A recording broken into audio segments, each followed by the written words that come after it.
How much did you have to pay in the 1970s to drive a car reserved for kings, magnates, and celebrities? In a decade of oil crises, inflation, and enormous changes in the industry, Europe was still building machines for customers who seemed to live in another reality. Some were limousines built almost entirely by hand. Others were supercars produced in ridiculously small numbers. But they all had one thing in common. They were some of the most expensive European cars money could buy during the 1970s. And we begin with one that took this idea to the extreme. 1975 Rolls-Royce Camargue. Imagine walking into a Rolls-Royce dealership in 1975, looking at a majestic Phantom VI, and discovering that there was another model that was even more expensive. That car was the Camargue. Its launch price in the United Kingdom was £29,250, approximately twice the price of a Silver Shadow, 50% more than a Corniche, and even around £8,000 more than the gigantic Phantom VI. For much of its production run, it was considered the most expensive production car in the world. To truly understand such a figure, adjusted for inflation, those £29,250 would be equivalent to approximately £315,000 to £320,000 today. In other words, the Camargue occupied a price territory comparable to the most exclusive ultra-luxury cars of our time, and Rolls-Royce wanted it to show. For the first time on a post-war production, Rolls-Royce, the design was commissioned outside the company. Pininfarina was given the task, and Paolo Martin created an enormous angular body that broke with decades of British tradition. Even the iconic grille was tilted slightly backward. The result was controversial from the very first day. Some saw it as modern and sophisticated. Others could not understand how the most expensive car in the world could have such an unconventional appearance. But for its buyer, perhaps that was precisely part of the appeal. Having enough money for a Rolls-Royce was one thing. Having enough money for the Rolls-Royce that even other Rolls-Royce owners were unlikely to own was another. And only 531 units were built during its entire lifetime. Curiously, today's market tells a very different story. An average Camargue is worth approximately £38,000. An extraordinary irony for a car created precisely for people who never needed to ask how much it cost. 1977, Panther De Ville. There are luxury cars that try to display wealth discreetly. The Panther De Ville did exactly the opposite. Clearly inspired by the gigantic Bugatti Royale of the 1930s, it looked like a car built for an eccentric aristocrat who refused to drive anything normal. It was enormous, theatrical, and built almost entirely by hand by Panther Westwinds. And its price matched its appearance. By the mid-1970s, a De Ville could cost around $38,000 to $54,000, depending on the version and options. Adjusted for inflation, that would be equivalent to approximately $210,000 to $300,000 today. At certain points, it ranked among the most expensive British cars that could be purchased new, but the price had an explanation. Building one could take around 9 months. The interior could include Connolly leather, wood, wool carpeting, air conditioning, and even special whims requested by the owner. Beneath that 1930s-style bodywork was Jaguar technology, including the sophisticated 5.3-liter V12. And its buyers were exactly the kind of people you would imagine. Elton John and Oliver Reed owned one. Reed's car even received peculiar modifications, such as additional space for a refrigerator. Years later, the De Ville's exaggerated design would also make it the perfect car for Cruella De Vil on the big screen. What is most surprising is its rarity. Only around 60 units were built. Today, a typical example can be worth approximately $40,000 to $70,000. It was a rolling declaration of excess, built for an era when some buyers wanted something even more exclusive than a Rolls-Royce. 1978, Aston Martin Lagonda. Series 2. In 1978, paying a fortune for a luxury car normally meant buying tradition. Aston Martin decided to sell exactly the opposite. The future. The Lagonda Series 2 looked as if it had arrived 20 years ahead of its time. William Townes designed an enormous sedan more than 16 feet long, extremely low, and with a wedge-shaped body that looked practically unlike anything else on European roads, and it did not have a normal price either. When it was introduced, Aston Martin talked about a price of around £24,750, but delays caused the announced price to rise to around £32,630 in 1978, approximately $63,000 at the time. When deliveries finally began, the bill was already around £49,000. Adjusted for inflation, those $63,000 would be equivalent to approximately $300,000 today. Part of that enormous price was right in front of the driver. The Lagonda used digital instrumentation and touch-sensitive controls at a time when most cars still relied on conventional gauges and buttons. The electronics were so ambitious and problematic that they contributed to delaying the car's arrival to customers for years. Beneath all that technology, however, there was still a genuine Aston Martin, a 5.3-liter V8, leather, wood, and handcrafted construction in Newport Pagnell. What is curious is that today this monument to excess can cost considerably less than it did when new. Hagerty values a 1978 example in good condition at around $53,000, while exceptional cars can clearly exceed $100,000. And here I want to know your opinion. If you had the equivalent of $300,000 today to spend in 1978, would you have chosen this futuristic Lagonda or a much more traditional Rolls-Royce? Leave your answer in the comments. 1975, Rolls-Royce Corniche Convertible. If the Camargue represented the most extravagant Rolls-Royce, the Corniche was probably the most elegant way to show that money had stopped being a concern. In the United States, a 1975 Corniche already cost around $60,000, and the convertible could approach $65,000 depending on specifications and import costs. To put that into perspective, we are talking about approximately $370,000 to $400,000 today adjusted for inflation. But nobody bought one to study the price-to-value ratio. The bodywork was finished by Mulliner Park Ward with enormous amounts of hand craftsmanship, leather, polished wood, thick Wilton carpeting, and a convertible top that transformed that gigantic automobile into one of the ultimate symbols of the 1970s jet set. Imagine parking it in front of a hotel in Monaco, lowering the top, and revealing that entire handcrafted interior. That was the true purpose of the Corniche.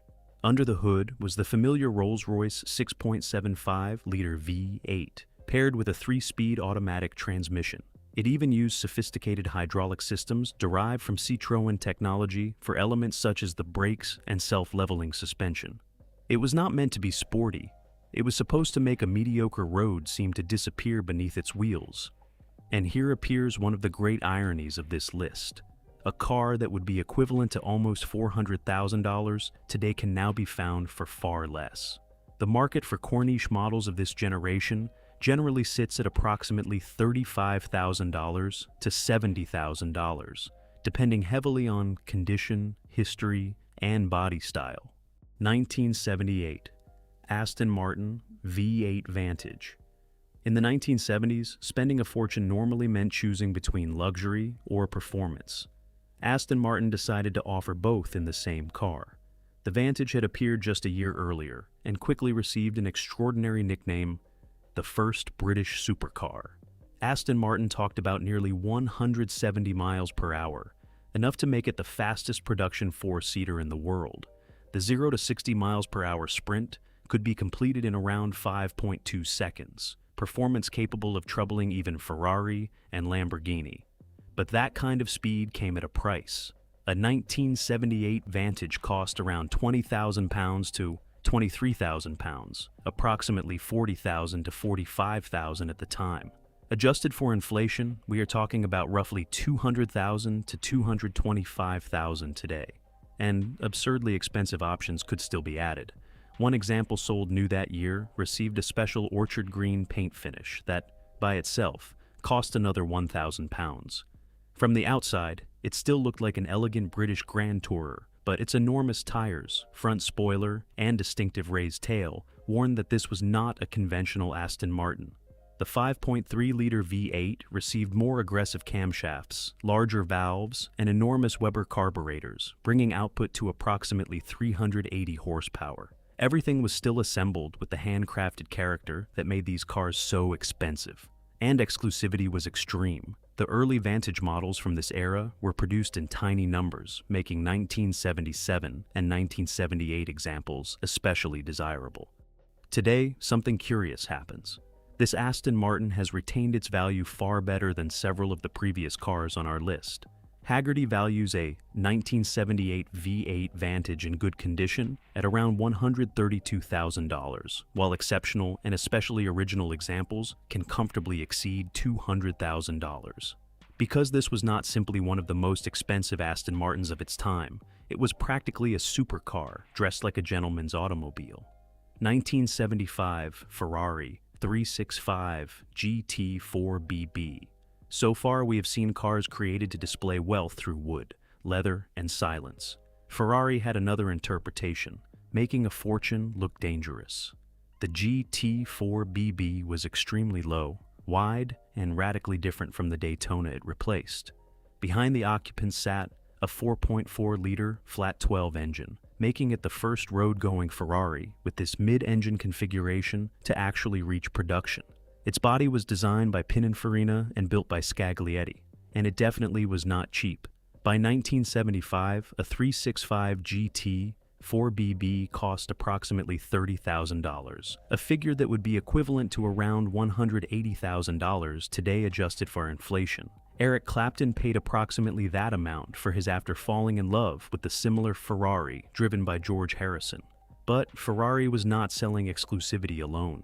In a 1975 test, Road and Track took the Boxer to approximately 175 miles per hour and described it as the fastest road car the magazine had tested up to that point. In addition, only 387 examples were built between 1973 and 1976, making it the rarest of all the production Berlinetta Boxers.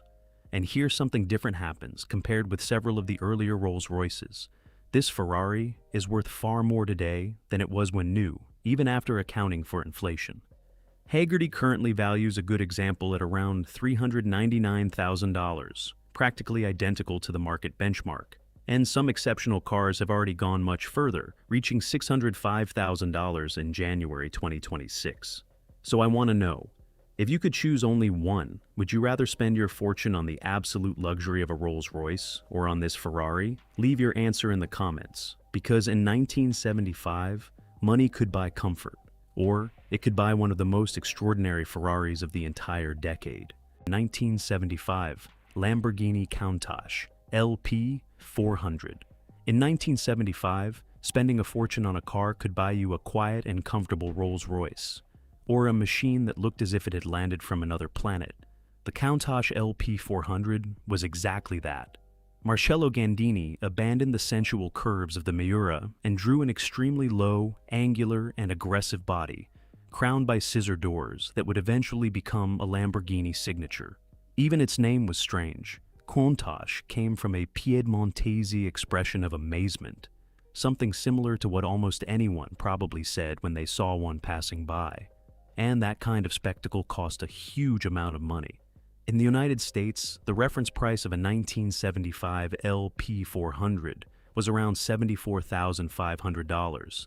Adjusted for inflation to 2026, that would be approximately $463,000 today. It was an extraordinary sum for a car that offered only 2 seats, poor visibility, and practically no intention of being comfortable. But people bought it for something no Rolls-Royce could offer. Behind the driver sat a 3.9-liter V12, producing around 375 horsepower, fed by 6 Weber carburetors. And the early LP 400s had that distinctive opening in the roof designed to improve rear visibility, the origin of the famous Periscopio name. Exclusivity was even more extreme. Lamborghini built only 157 LP 400s, before replacing it with the LP 400S. And here, time did exactly the opposite of what happened with many of the earlier luxury cars. Today, Hagerty values a 1975 LP 400 in good condition at around $965,000. One sold for $1.21 million, while another reached approximately $1.6 million in 2014. The Countach was already enormously expensive when it left the factory. The problem is that buying one today costs even more. 1975 Maserati Khamsin. This car was born at practically the worst possible moment for an automobile like this. While Europe was suffering the consequences of the oil crisis, Maserati introduced a Grand Tourer with a 4.9-liter V8, 4 Weber carburetors, and enough fuel capacity to make any economist sweat. And it was also extremely expensive.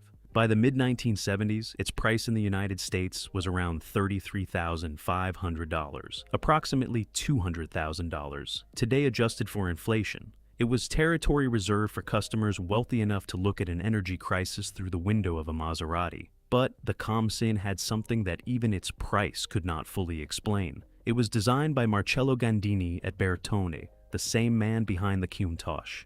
Its most spectacular detail was at the rear. A large section of transparent glass visually crossed the tail, leaving the lights appearing to float within it. It was futuristic, strange, and absolutely unmistakable. And beneath that Italian bodywork was a curious dose of French engineering. Maserati was still under Citroën influence, so a high-pressure hydraulic system operated the brakes, steering, clutch, pop-up headlights, and even the adjustment of the driver's seat. The V8 produced around 320 horsepower, enough to take it to approximately 168 miles per hour. But the Khamsin was meant to be more than a supercar. It was a GT capable of crossing Europe at enormous speed, while surrounding its occupants with leather and luxury. The problem was that almost nobody could, or wanted to, pay for such extravagance at the time. Only around 435 units were built, making it one of the rarest road-going Maseratis of its era. Today, that rarity has value. Hagerty places a good 1975 example at around $108,000. The Khamsin was, in essence, a car worth the equivalent of $200,000 today, launched just as the world was beginning to wonder whether it really needed cars like it. And perhaps that is exactly why it seems even more fascinating today. 1972 Ferrari 365 GTS/4 Daytona Spider.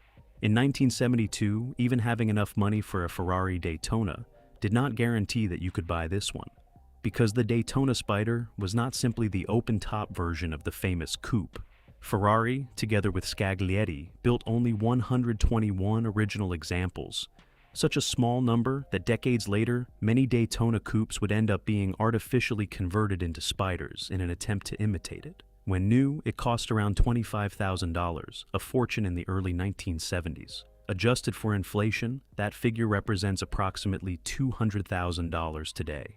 But here, time did something extraordinary. Today, Hagerty values a good 1972 Daytona Spider at around $1.9 million. And the best cars can reach even more absurd figures. One sold for $2.865 million in 2023, while another, exceptional example, reached $3.635 million in 2024. In other words, even after adjusting its original price for inflation, today it can be worth more than 10 times what it cost when new, and it is not difficult to understand why. Under that extremely long hood remained the magnificent 4.4-liter Colombo V12 with 6 Weber carburetors and around 350 horsepower. But with the roof gone, the Daytona completely changed personality. It was still one of Ferrari's great GTs, only now it seemed made to cross the French Riviera, with the V12 echoing directly behind the windshield. Its rarity also led to something almost absurd. For decades, a genuine factory Spider could be worth far more than an apparently identical Daytona that had been converted later. So, I want to ask you something. Would you pay more than $2 million for one of these Ferraris? Or would you choose another car from this list? Leave your answer in the comments. 1975 Rolls-Royce Phantom VI. We finish with a car that did not need to look modern, sporty, or extravagant. Its mere presence already meant power. In 1975, while Rolls-Royce was launching the controversial Camargue for £29,250, this one cost around £8,000 less, placing the Phantom VI at approximately £21,250. At the average exchange rate that year, we are talking about approximately $47,000, equivalent to around $285,000 to $300,000 today. And that was before adding any special specifications. Because buying a Phantom VI was not exactly a matter of choosing a car from a catalog. Its enormous body was built primarily by Mulliner Park Ward, and each customer could request almost bespoke details. Electric partitions, bars, communication systems, televisions, and special configurations for official service. One example, commissioned in 1975, even left the factory prepared for the installation of a Sony color television in the rear. It was also the last Rolls-Royce conceived according to the old tradition of bodywork built on a separate chassis, a way of manufacturing automobiles that was already disappearing. Only 374 Phantom VIs were completed during its very long production life, and its owners included royal families and heads of state. Queen Elizabeth II herself used 2. Today, such a monument to luxury still has a very particular market. Haggerty values a 1975 Phantom VI in good condition at around $146,000, although provenance, bodywork, and specifications can dramatically alter that figure. The 1970s proved that, even in a decade marked by crises and uncertainty, European luxury knew no limits. From a Rolls-Royce Camargue that cost more than a Phantom to Ferraris and Lamborghinis that are worth millions today, these cars were far more than means of transportation. They were symbols of power, exclusivity, and excess. Now, I want to know your opinion. Which of these 10 cars would you choose if you could have only one in your garage? Leave your answer in the comments and also tell me which one surprised you the most with its price. And if you want to discover how this race to build some of the world's most exclusive automobiles began, watch our video about the most expensive European cars of the 1960s now, because it features some even more extraordinary machines. See you in the next video.